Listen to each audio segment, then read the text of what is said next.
জানানো হয় I am paid for this, আমাকে তার জন্য পে করা হয়, তাহলে মঞ্চে পুরো কাজটাই আমাকে গান শোনানো উচিত, কারণ গান শোনানোর জন্য পে করা হয়, রাইট? আপনারা যখন আমাকে আমন্ত্রণ জানান নিশ্চয়ই মঞ্চে রঙ্গলীলা দেখবেন বলে আনেন না, গান শুনবেন বলে আনেন। আমি মঞ্চে যখন পারফর্ম করব, কেউ আমার সঙ্গে কথা বলতে আসলে আমি যথেষ্ট পোলাইট ভাবে কথা বলি, এবং এটাই আমার ভদ্রতা, আমার শিক্ষা। কিন্তু কেউ যদি মদ্যপ অবস্থায় মঞ্চে উঠে আমার পা জড়িয়ে ধরার নাম করে, ভিডিওটা ভালো করে দেখবেন কোথায় জড়িয়ে ধরেছে, সেটা করে, তাহলে আমি তাকে নামিয়ে দেবো না ছাড়া কি করব? আমি অনেক ভদ্রভাবে বলছিলাম, আমার সাথে অন্য কেউ থাকলে ওকে ঘাড় ধরে নামিয়ে দিতে হয়তো।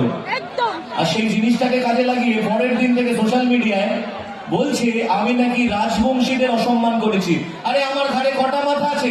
রাজবংশীরা আমার কত ভালো ভালো মানুষেরা আছে যারা আমাকে ভালোবাসেন, যারা কোনোদিন আমাকে এক ফোঁটা হার্ম করেনি, তাহলে আমি কেন তাদেরকে অসম্মান করব বলতে পারেন?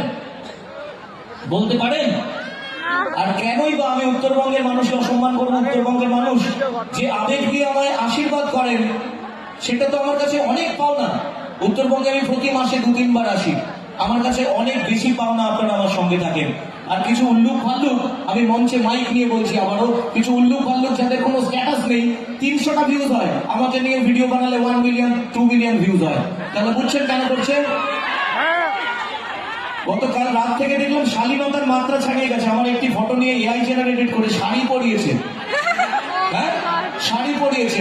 ওরা জানে না তো ওরা কত বড় ক্রিমিনাল অফেন্স করছে। আমার রেগুলার অনুষ্ঠান চলছে বলে মাথা লাগাতে পারছি না, যদি আমার লিগাল অ্যাডভাইজার মাথা লাগায় ওরা বুঝতে পারছে না কি হবে। কিন্তু আমি ভেবেছিলাম আমি নর্থ বেঙ্গলে সেই কথা উত্তর দেবো, আমি সোশ্যাল মিডিয়ায় কোথাও একটা কমেন্টসও উত্তর দিইনি। আমার মনে হচ্ছে উত্তরবঙ্গের মানুষের কাছে আমার উত্তর দেওয়া উচিত, কারণ ওনারা আমায় আশীর্বাদ করেন, ওনারাই আমায় ভালোবেসে ডাকেন বারবার। আর রইল বাকি, সেদিন যখন সেই ছেলেটি মঞ্চে এসেছিল তখন আমি জুবিনদাকে ট্রিবিউট দিচ্ছিলাম, ইয়া আলী গানকে।